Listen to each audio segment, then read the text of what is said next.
You're going to burn yourself out the more you do that. So you should have a strategy in mind that says, okay, this is how I play. It's going to allow me to be the most effective throughout the game, but at the same time, allow me to use and burn as little energy as possible. For example, a very obvious example of this is if it's the beginning of a game and there's a loose ball, you as the older player, you don't chase that loose ball. You don't run after it. I've been out here so many dozens of times with older players who they find themselves on the court with young players and they're self-conscious about being the older guy and they want to try to prove themselves to the younger players, that these strangers that don't know him. So in order to do that, one of the things they do, one of the mistakes they make is like, okay, if there's a loose ball, I'm going to sprint after that loose ball and get it to prove and show the younger players that I'm still mobile, agile, like I still have gas in the tank. I'm still capable of doing that. That's a mistake, especially at the beginning of a game, the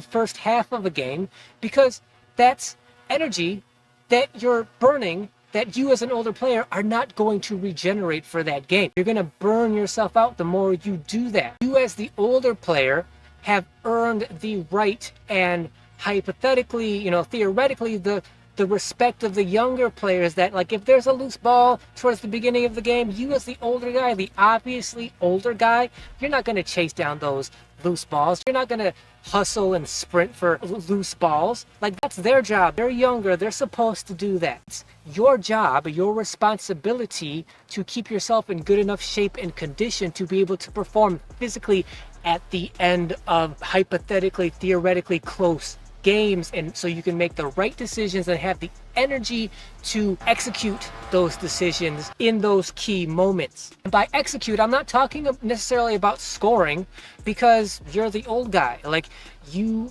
are probably not going to be as an effective scorer as your teammates who are younger and more physically able than you are.